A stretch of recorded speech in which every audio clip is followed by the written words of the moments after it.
Ram, Ram, Ram, Ram, Hare Krishna, Hare Krishna, Hare Krishna, Krishna Krishna, Hare Ram, Ram, Ram, Hare Krishna, Hare Krishna, Ram, Ram, Ram, Hare Ram, Ram, Ram, Hare Krishna, Hare Krishna, Ram, Ram, Hare Krishna, Hare Krishna, Hare Ram, Ram, Hare Krishna, Hare Ram, Hare Ram, Hare Krishna,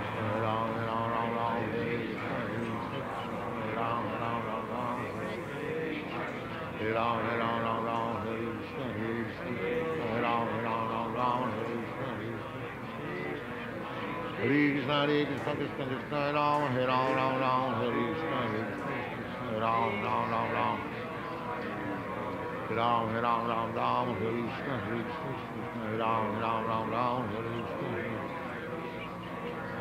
Hare Krishna, Krishna Krishna, Hare Ram, Hare Krishna, Hare Ram, Hare Krishna, Hare Ram, Hare Krishna, Hare Krishna, Hare Ram, Hare Krishna, Hare Ram, Hare Krishna, Hare Krishna, Hare Ram, Hare Krishna, Hare Ram, Hare Krishna, Krishna Krishna, Hare Ram, Hare Krishna, Hare Ram, Hare Krishna, Hare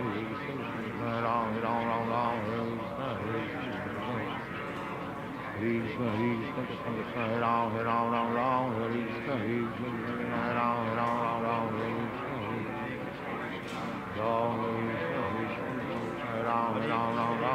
Krishna, Ram, Krishna, Hare Krishna, Krishna Krishna, Hare Ram, Hare Krishna, Ram, Hare Krishna, Ram, Hare Krishna, Hare Krishna, Krishna, Hare Ram, Hare Krishna, Hare Ram, Hare Krishna, Hare Krishna, Krishna, Hare Ram, Hare Krishna, Ram, Hare Krishna, Hare Krishna, Krishna, Hare Ram, Hare Krishna, Hare Krishna, Hare Krishna, Krishna Krishna, Hare Hare, Hare Ram, Hare Krishna, Hare Krishna, Krishna, Hare Ram, Krishna Krishna, Krishna, Hare Ram, Hare Krishna, Hare Ram, Hare Krishna, Hare Krishna, Krishna Krishna, Hare Hare, Hare Ram, Hare Hare, Hare Krishna, Hare Krishna, Hare Krishna, Krishna Krishna, Hare Ram, Hare Hare, Krishna, Hare Krishna, Hare Ram, Hare Krishna, Hare Krishna, Krishna Krishna, Hare Ram, Hare Krishna, Hare Krishna, Krishna, Hare Ram, Hare Krishna, Hare Krishna, Krishna, Hare Ram, Hare Krishna, Hare Ram, Hare Krishna, Hare Krishna, Hare Krishna, Hare Ram, Hare Krishna,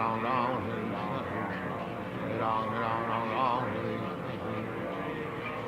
Om Hare Krishna, Hare Krishna, Krishna Krishna, Hare Ram, Hare Krishna, Hare Ram, Hare Krishna, Hare Krishna, Krishna Krishna, Hare Ram, Hare Krishna, Hare Ram, Krishna Krishna, Hare Ram, Hare Krishna,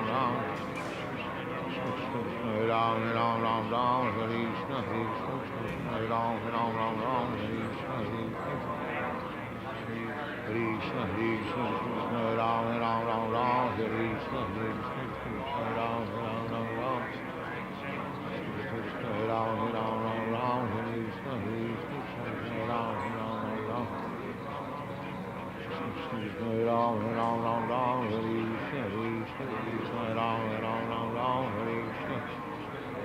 Hare Ram, Hare Ram, Hare Krishna, Hare Ram, Hare Ram, Hare Krishna, Hare Ram, Hare Krishna, Hare Ram, Hare Krishna, Hare Ram, Hare Krishna, Hare Krishna, Hare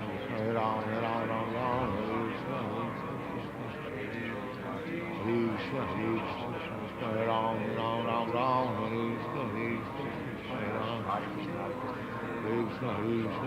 Hare Ram, Hare Krishna, Hare Krishna, Hare Ram, Hare Krishna, Hare Krishna, Krishna Krishna, Hare Hare, Hare Ram, Hare Krishna, Hare Krishna, Hare Ram, Hare Krishna, Hare Ram, Hare Krishna, Hare Krishna, Hare Ram, Hare Krishna, Hare Krishna, Hare Ram, Hare Krishna, Hare Krishna, Hare Krishna, Krishna Krishna, Hare Ram, Hare Krishna, Hare Krishna, Hare Ram, Hare Krishna, Hare Hare Krishna, Krishna Krishna, Hare Rama, Rama Rama, Hare Krishna, Krishna Krishna, Hare Rama, Rama, Hare Krishna. Hare Ram Ram Ram Hare Hare Krishna Krishna Hare Ram Ram Hare Krishna Hare Ram Ram Hare Krishna Krishna Hare Ram Ram Hare Krishna Krishna Hare Ram Ram Krishna Krishna Hare Ram Ram Hare Krishna Krishna Hare Ram Ram Hare Krishna Hare Krishna Krishna Hare Ram Hare Krishna Hare Ram Hare Ram Ram Ram Hare Krishna Hare Ram Ram Hare Krishna Hare Krishna Hare Ram Ram Hare Krishna Hare Ram Hare Ram Hare Krishna Hare Ram Hare Ram Hare Krishna Hare Ram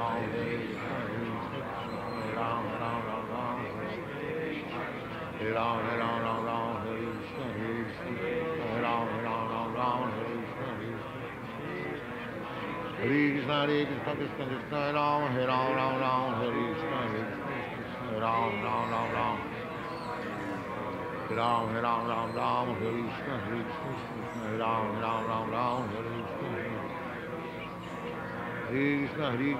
Krishna Ram Hare Ram Hare Krishna Hare Ram Hare Ram Hare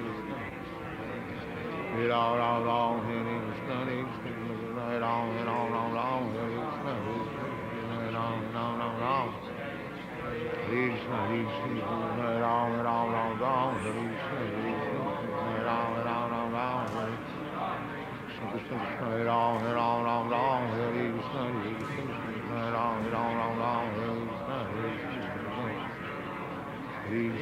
Krishna Krishna Hare Ram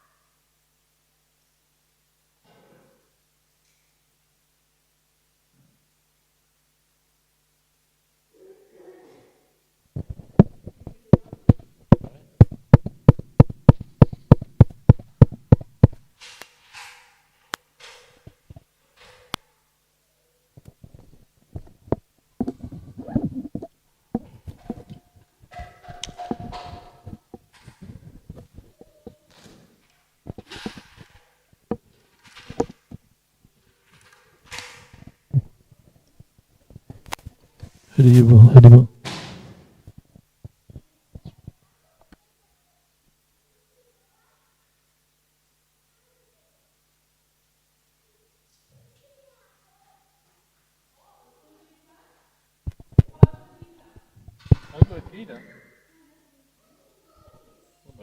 Haribo.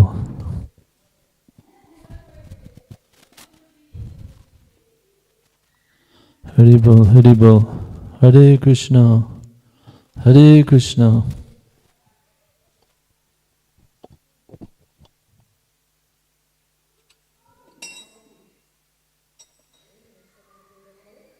Yeah.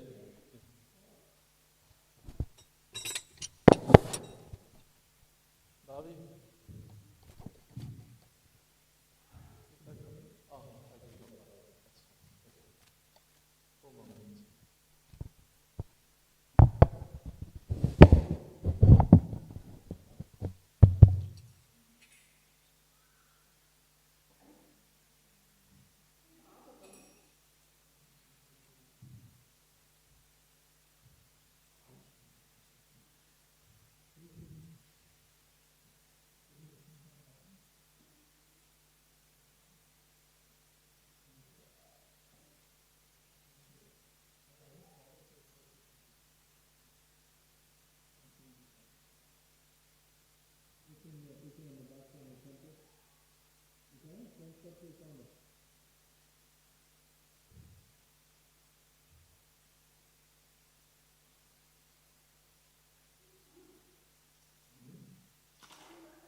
Hello. Say Haribol. Haribol. Hello. Hello.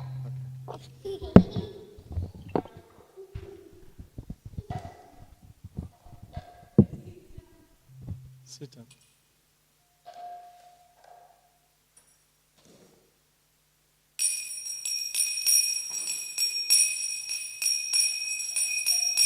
Nama Om Vishnu Padaya Krishna Prestaya Bhutale Srimate Bhaktivedanta Swaminiti Namine Nama Om Vishnu Padaya Krishna Prestaya Bhutale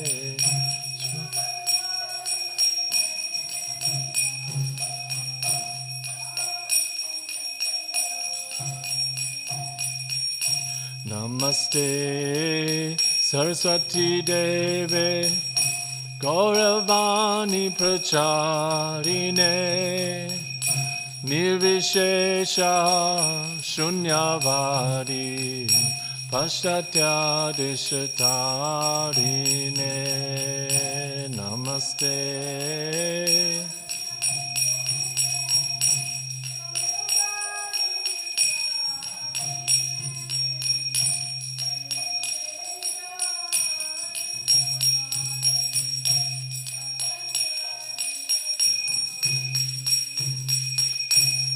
Shri Krishna Chaitanya Prabhu Nityananda Shri Advaita Gadadhara Srivasadi Gaura Bhakta Vrinda Jaya Shri Krishna Chaitanya Nityananda Shri Advaita Gadadhara Srivasadi Gaura Hare Krishna Hare Krishna Krishna Krishna Hare Hare Hare Rama Hare Rama Rama Rama Hare Hare Hare Krishna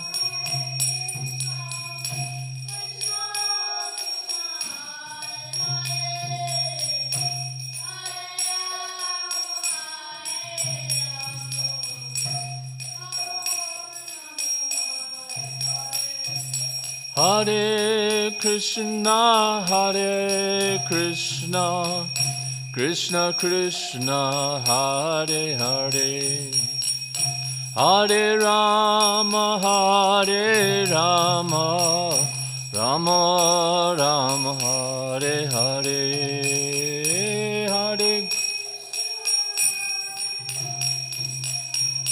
Krishna, Krishna, Hare Hare, Hare Rama, Hare Rama, Rama Rama, Hare Krishna, Hare Krishna, Krishna Krishna, Hare Hare, Hare Rama, Hare Rama, Rama Rama, Hare Hare, Hare Krishna, Hare Krishna, Krishna Krishna, Hare Hare, Hare Rama, Hare Rama, Rama Rama, Hare Hare, Hare Krishna, Hare Krishna, Krishna Krishna, Hare Hare, Hare Rama, Hare Rama, Rama Rama, Hare Hare, Hare Krishna, Hare Krishna, Krishna Krishna, Hare Hare.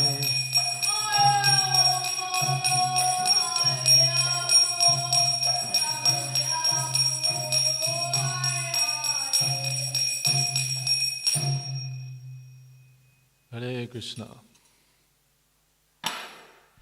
Thank you all for coming today. I'm going to do a presentation on the empirical evidence for reincarnation.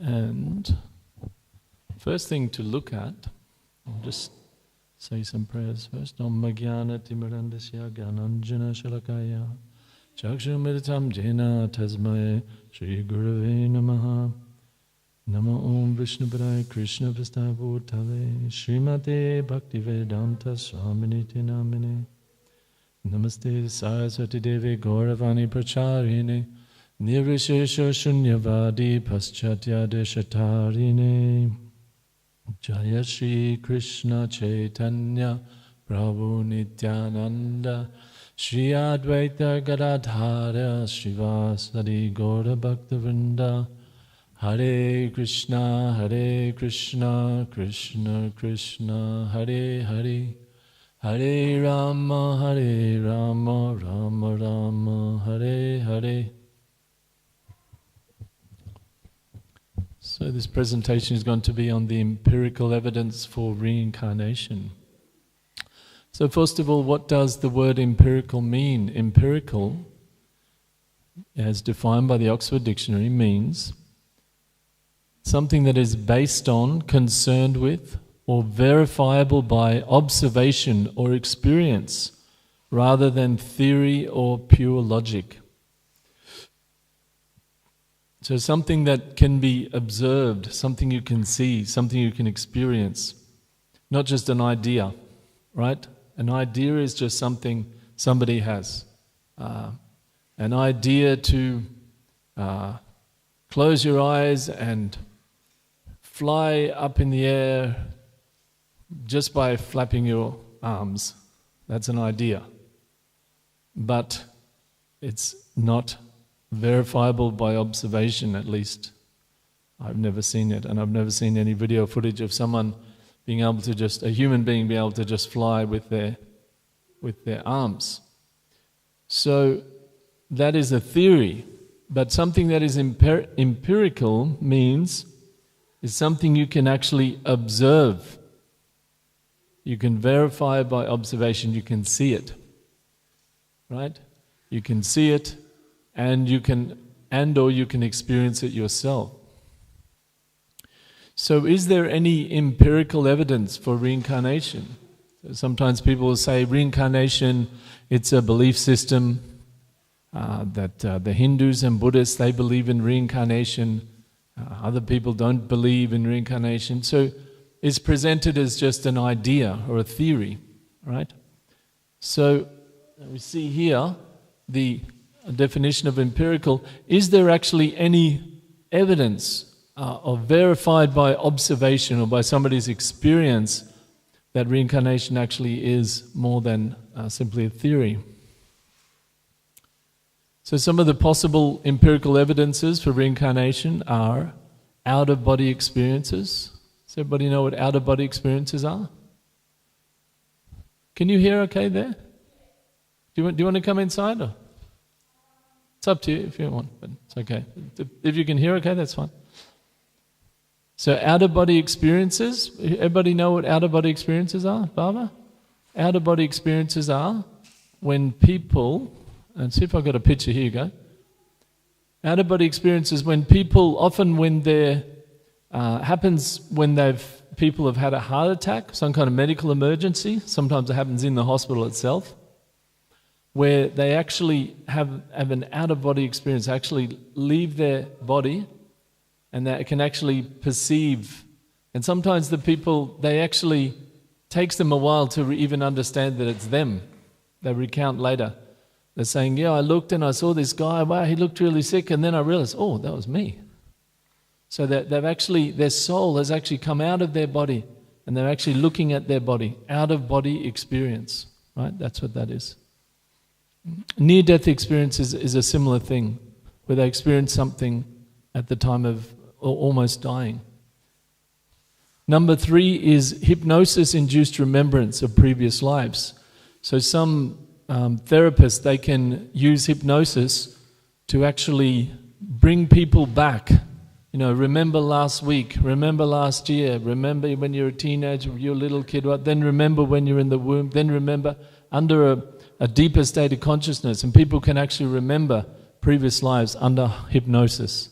There's a huge body that you can of work you can read about people having remembrance of previous life by hypnosis. And number 4 is a spontaneous remembrance of a previous life by infants. So this is where young children, usually between the ages of about 2 or 3 up to about 6, in that range, 6 or 7. Usually it stops by about the age of 8. But they actually spontaneously just remember a previous lifetime. They're just sitting there and they'll tell their mother or father, oh, I remember when I was this and this happened to me and this, and often they remember their death, how they died. Number 5 is where there's actually some kind of deformities that correspond to these descriptions that the children are giving of a previous life. So when we're looking for empirical evidence, we want something that's verifiable by observation or experience. Okay?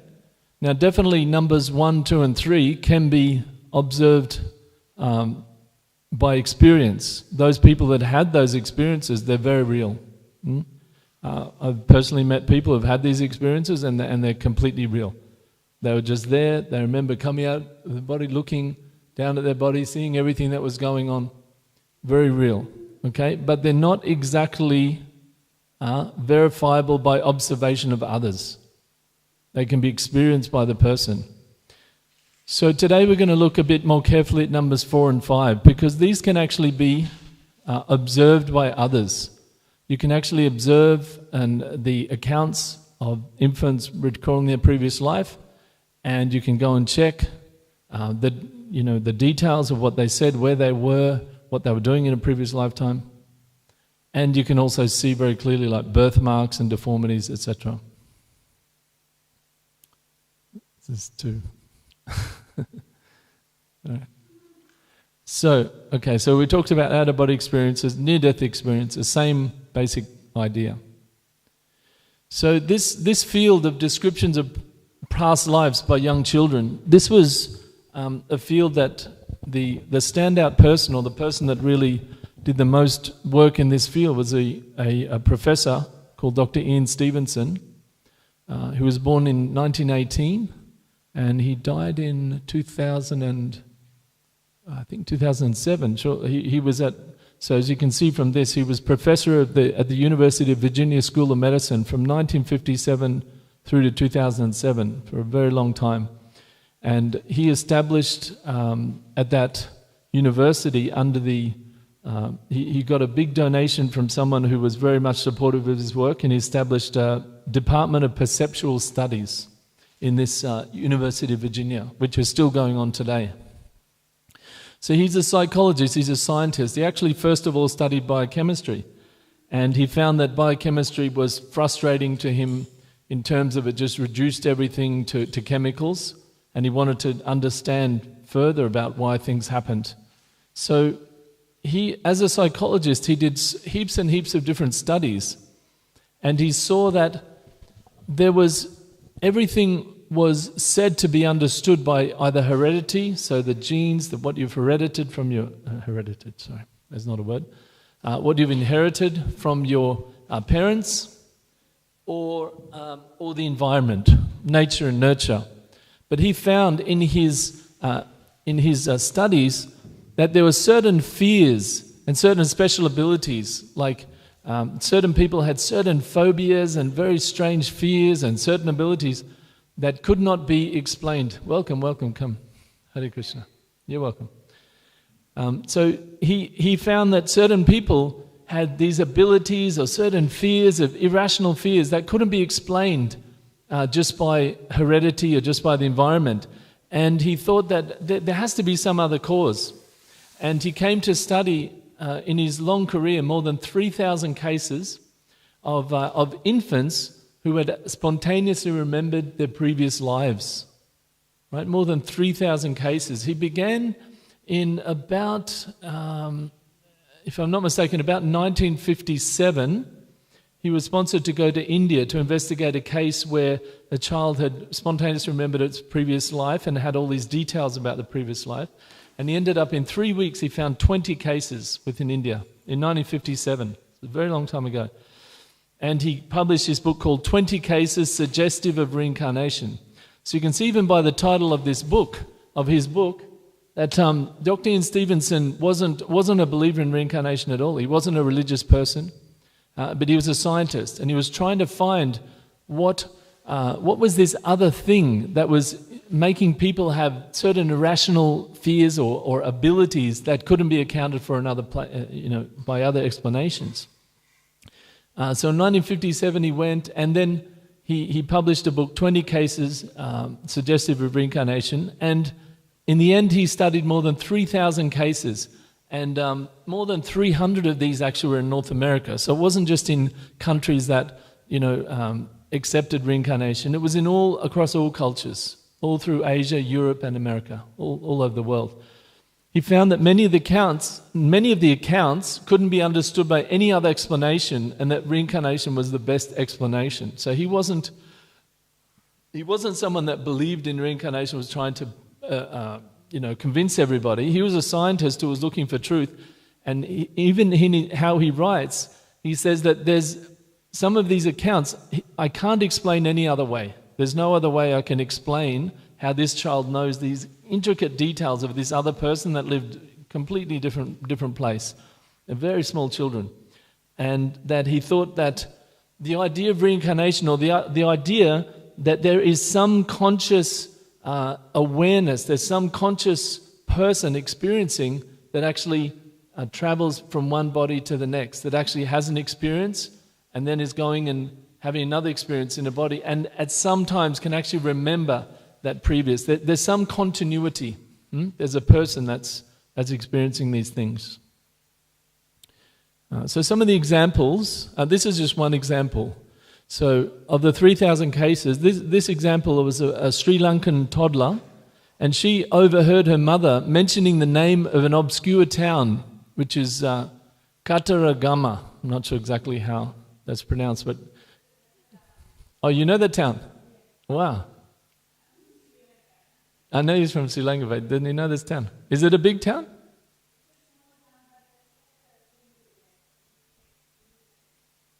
Which temple? Murugan. Yeah, right. Wow, awesome. This is what the girl actually remembered, that temple. I think one of the things. So, Kataragama. So, thank you, confirmed. This is a real town in Sri Lanka. And the mother mentioned the name of this town, but the girl had never been there. So as soon as the girl heard the name of that town, she said, oh, that's where I was from. And actually that's where I died. I died there. I drowned. And how I drowned was my mentally challenged brother pushed me in the river when I was only 2 years old. How does a toddler come up with this? She said, I had a bald father and he sold flowers in a market which was just near the Buddhist temple. She said, I lived in a house and it had a glass window in the roof, like a skylight that let in light.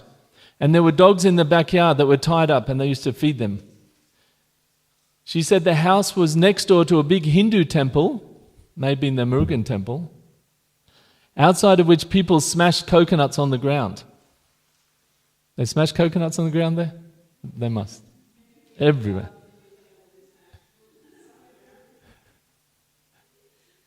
That she remembered.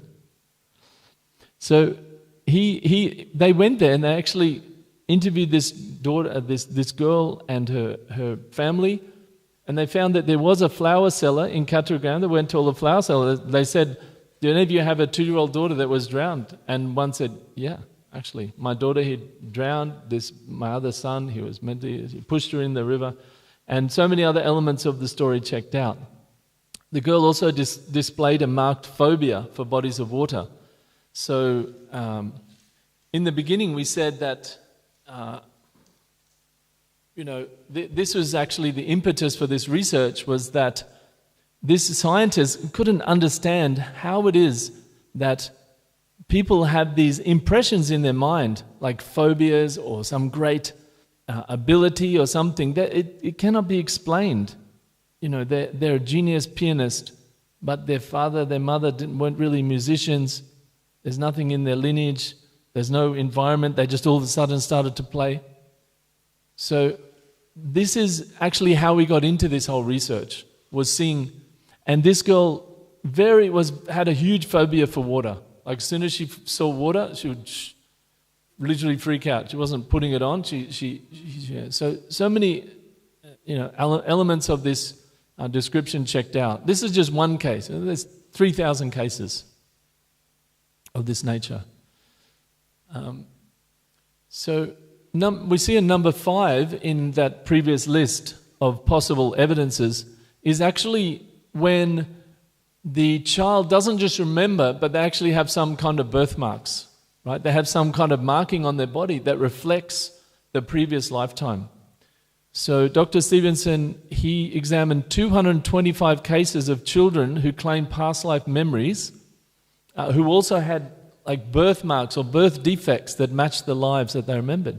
And in some cases, he was able to check the autopsy reports and actually have photos that confirm the existence of the corresponding injuries on the dead person who they said they were, right?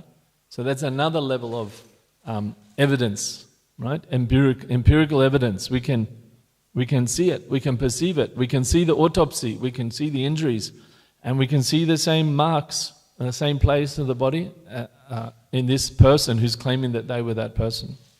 Pretty strong evidence, right? In a court of law, that would be considered very strong evidence.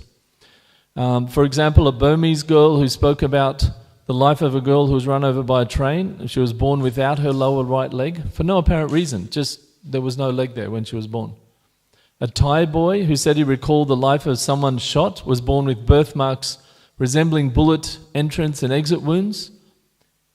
And an Indian child who recounted living as a boy who had lost his right-hand fingers to a fodder chopping machine was born with boneless stubs for fingers on his right hand only.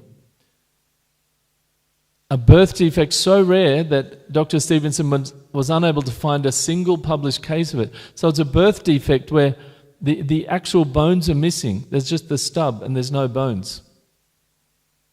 Very unusual. This is a picture of this boy, just about 8 years old. The fingers of the right hand, you can see, including the thumb, are just stubs. There's no trace of any bones. There's nothing there. He was just born like that. And he remembered in previous life, he described the existence of this other person, this other boy who was in an accident where he lost his fingers. So how does this happen? What is the mechanism that allows some people to spontaneously remember their past lives? This is what Dr. Stevenson was looking for, and many people throughout the ages have come to this conclusion. In the Christian Bible, even go to the Christian Bible, there's a passage where there's a blind man, and it's said in the Bible there that this man was blind from birth, right? And the disciples of Jesus, they ask him, they say, "Oh, Master, who was it that sinned? Who did some bad karma, we would say, or some bad activity that made him have the reaction that he couldn't see? Who did it? Was it him or was it his parents? Because he was blind from birth." You see? So we can see evidence, and of course the Bible is historically described. You can read about how the Bible was sanitized, or the philosophy was adjusted and taken out at various times, especially in about the 300 AD by the various Holy Roman emperors they would have big councils, and they decided this should be in, that shouldn't be in, this is the philosophy, so forth. But even still, you can see evidence even in the Christian Bible, which claims, well, most Christians would say that it does not support reincarnation. But even in that story, and there's others, simply by them asking him who made the sin, was it him or his parents, that he was born blind from birth, strongly suggests, and I say that there's not really any other valid explanation for it, then they were discussing reincarnation at that time. It was a common discussion. They're saying, "Oh, he was born at birth blind. Did he sin or was it his parents?" Now, if he sinned, they must have been talking about a previous life, because they knew it's right there. He was blind from birth. That was the discussion. So what to speak of these Christian and the Judaic religions, but especially in Hinduism, any of the religions coming out of India, obviously Buddhism, it's a very much accepted fact that there is a consciousness that's traveling from body to body, right? That consciousness is the same, and it's witnessing all of the activities of that lifetime, and it can remember those activities in future lifetimes. So how does modern science explain these phenomena? Well, the short answer is that it doesn't. It doesn't even try. It doesn't try because it does not have the mechanism, it doesn't have the purview, doesn't have the worldview to explain the phenomena. So modern science says that the consciousness or the ability to experience life is a product of the combination of all the neurons and the different things in the brain, and then interacting with the senses, and that creates experience, right? That's what modern science tells us. I remember someone like Dr. Stevenson, although I'm obviously not a well-known scientist at all, but I did actually study biochemistry at university. I finished a degree in biochemistry after high school, and I remember looking back at my textbook some years later and opening the first page, and it said biochemistry is the attempt to explain through chemical means the philosophy or the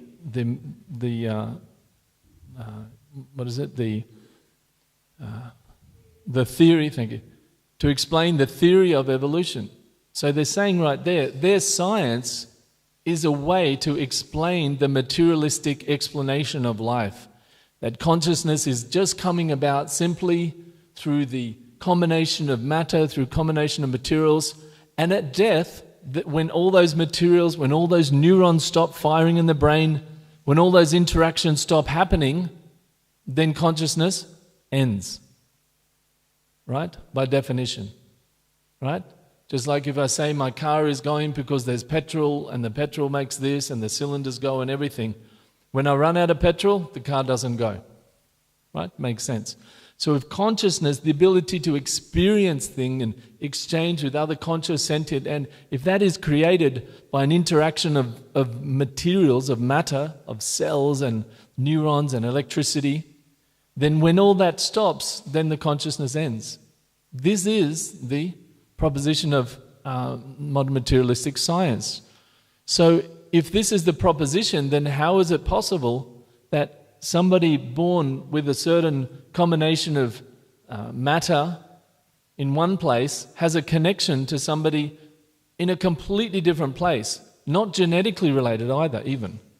The completely different parents, like hundreds and hundreds of generations separate. There's no material connection, there's no physical connection. So if the consciousness is due to interaction of physical elements and neurons and all this stuff, how is it possible that they can remember what happened in another body? It's not possible by that paradigm. As a little aside, we can note that modern science sets up a prerequisite for what acceptable knowledge is. The prerequisite for acceptable knowledge is that you can only talk about things that can be perceived with the senses. If it cannot be perceived with the senses, or if it cannot be perceived with an instrument that is then perceived with the senses, like you might have a oscilloscope or the things that measure the ground shaking and different things, that you can measure that with your senses. But if there's something that you cannot measure with your senses, it does not exist. That's their proposition. Now, it sounds silly kind of thing when you say it, and somewhat egotistical, I might submit, to say that only things that we can perceive and we can measure are real and everything else is unreal. But this is the scientific method, right? So it's not that science is bad. We're not here to knock science. The fact that we can sit here talking through this microphone and people in other places are listening, and we have this computer that can show there's nice images and explain, we can talk and communicate. This is all due to science. So science is wonderful. Science is literally a wonder. But we have to carefully analyze what is the limitation of this paradigm, right? What are the limitations of it? Well, the limitations of it, and it's very clear because the science itself presents what the limitations are. They say we'll only deal with things that we can measure with our senses, right? So modern science does not have any credible explanation for it. Therefore, people who are very strongly science religionists, I say that science can become a kind of religion if somebody says it's actually a religious state. It's actually a religious statement, isn't it? Just like to say that to say that there is a God and there is a transcendent being. That's a religious statement. But to say there is no God, there's no that's also a religious statement. It's also religion. So it's called scientism, actually. This statement that nothing that we perceive outside of our senses is real. It does not exist. This is scientism. It's not science. Right? Science actually has an open mind. There could be something out there that we cannot perceive with our senses, but we haven't yet been able to connect with it, to be able to perceive it. But there's always that option. That's science. Science is actually a search for real knowledge. But the modern scientism, it cannot explain this phenomena. Cannot explain it. Is there a body of knowledge that describes this mechanism? What is the mechanism? Right? We're looking for empirical evidence. We've found empirical evidence, a lot of it. Now, is there a body of knowledge that can explain what is the mechanism for this? See, in Bhagavad Gita, as I said, in all of the spiritual texts of the world, this idea of a transcendent living entity, a transcendent consciousness that is traveling through different bodies, experiencing things, that's in all spiritual texts, we'll see. And in Bhagavad Gita, it is very clear. It is very clearly explained. In verse 7.4 and 7.5, Krishna says, I'll say the Sanskrit so we can hear that. Bhumirapo nalo vayu kamano buddhi evacha ahankara itiyame binna prakriti ashtada. Text 7.5. Apariyamitastvanyam prakritim vedi me param jiva bhuta mahabaho jayadam dharyate jagat. So these two verses describe what is the sections or the makeup of a human being, even animal, plants, everything, but of a sentient being. What is it made of? And we'll see that earth, water, fire, air, and ether, these are material elements. Just as a little aside, this classification, Bhumir, Apo, Nalo, Vayu, Kam, this earth, water, fire, air, and ether, this is a classification of elements in the Vedic tradition, which is different from the classification which is given in the modern Western. No? In the modern Western we have, instead of earth, water, fire, we have hydrogen, helium, lithium, beryllium. Everyone remember grade 11 chemistry sitting there, chanting that? Who can chant the whole periodic table? Or big portions of it? Nobody? But just as a note, this idea of classifying earth, water, this is not a primitive idea, but it's the way that the Vedas classify matter according to how it interacts with the living force, right? So Western science classifies matter, how it interacts with other matter. Okay, there's the chemical reaction. You have this, you have that, you get that. Vedic science is how does the living entity interact with matter. Okay, so earth, the matter that's in a solid form, it has a certain effect on us. When we come in contact with earth, we become grounded, literally grounded, right? It has a certain effect. We can see all through the Ayurveda, through Vedic astrology, through all of the spiritual text. These same concepts are there. It's how the matter or the material world is interacting with the living entity. We come in contact with water, it's flowing. When we eat watery things, it has that effect on us. It flows. Without water, we dry up. Too much air. Fire initiates things. Fired up. Even the word is said, fired up. Initiate. Gives energy. Fire. Right? So this is not a primitive thing. This is just an aside. But this is a way of classifying how material nature interacts with the living entity, compared to material science, which classifies how material nature interacts with material nature. It's very different, right? So this earth, water, fire, air, ether, these are the gross, what we say the gross material body, right? The subtle material body is the mind, intelligence, and false ego. And then the spiritual soul is a pure spiritual energy, okay? So the modern science will say that the consciousness is simply a product of these things, these material elements. But the Veda says there is the material element, says the material body, but there's mind, there's intelligence, and there's false sense of self, a false sense of identity. It's a very subtle things. And then the pure spiritual energy, which is perceiving all of these things, right? And we can see in this diagram, the spirit soul is there, covered by a subtle body and then covered by a gross body.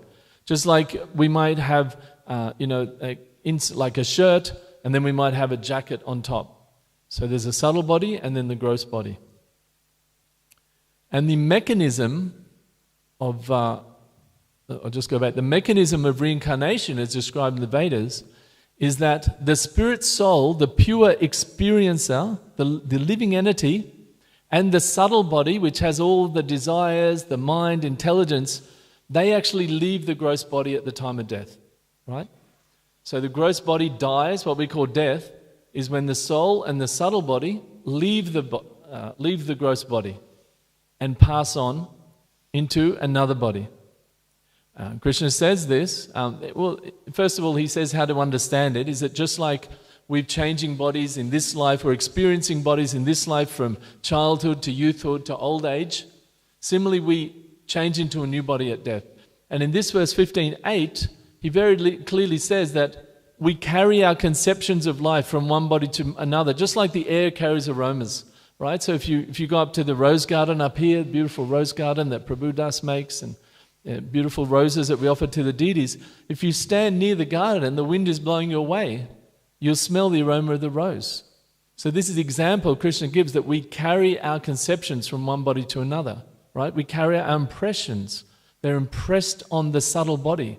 The impressions are taken in that mind, intelligence, false ego, and that leaves the body to the next body. And this is the mechanism. This is the mechanism of reincarnation, right? So this is the example. One of the examples that a Turkish boy who said he remembered the life of a man. He described everything about this man, and he was fatally wounded. He was shot in the right side of his head by a shotgun at a very close range, and he was born with a severely deformed ear, and the whole right side of his head was deformed. We can see he's carried that impression from one life to the next. I mean, don't imagine, we don't want to imagine, but the intense impression that would leave on somebody, right? And that impression is carried to the next life. Just like Krishna is saying, we carry our impressions from one body to another as air carries the aromas. We might have some doubts about the Vedas. We might wonder about this and that and things. But we should have massive doubts about the scientific method, because there's no explanation for reincarnation there. And there's many, many empirical evidences for reincarnation. Right? So we can find faults in the Vedas and say, oh, what about this, what about that? We should take that same level of doubting to, well, I mean, we don't have to, it's up to us, but it would be natural that we would take that same level of doubt to a body of knowledge that has absolutely no explanation for something that is a very accepted, understood, experienced even, and seen by other people, phenomenon in this world. But the Vedas, the Bhagavad Gita, they explain very, very clearly all of these things. Very, very clearly. So just some questions for you to ponder. We can have some question or discussion after this. What do you think about the empirical evidence for reincarnation? How does this knowledge affect how we live our life? How does it affect how we live our life? If we accept this, that, oh, there's reincarnation, what I do now is going to leave impressions on my subtle body. If I help someone, if I try to do the right thing, it's going to leave an impression. It's going to elevate me. If I do the wrong thing, whether somebody's watching or not, it leaves an impression on my subtle body. And secondly, how would the acceptance of reincarnation affect the whole world as we know it, right? We know the world at the moment is just so much suffering due to people basically tribally saying, I am this tribe and your tribe cannot exist. I want to destroy your tribe. And the other tribe saying, oh, I am this tribe and your tribe must not exist. This is the thing. What if everyone in the world, those people, imagine if they fully accepted this. Wow, I'm on this side at the moment, and I'm fully, all I'm thinking about is that other side, what's going to happen in the next life? There's a pretty decent chance some of them will be born on the other side. And then identify with that other, and then fight with the same people that they were in the family with the life before. How silly is that? But how would the world be different if we accept it? What about these big leaders of countries that go and send thousands of innocent people, their own people, to war and just kill thousands of innocent women and children and families in the name of their empire building? We're seeing it to this very day. The bombs are raining. This very minute. It's not history, it's present time.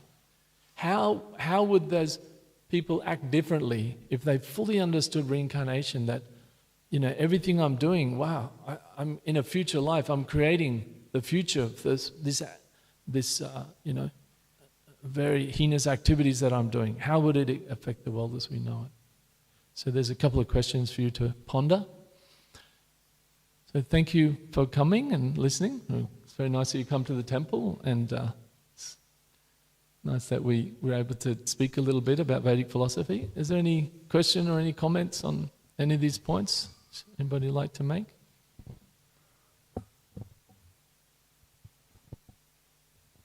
We're vegetarian, we don't bite. Yes.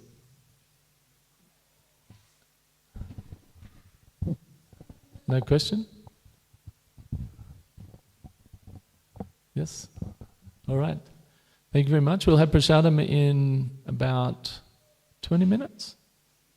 That's 6:15. There'll be some prasadam there. Offering. You can come and have darshan, everything. Hare Krishna. Hare Bol. Hare Bol.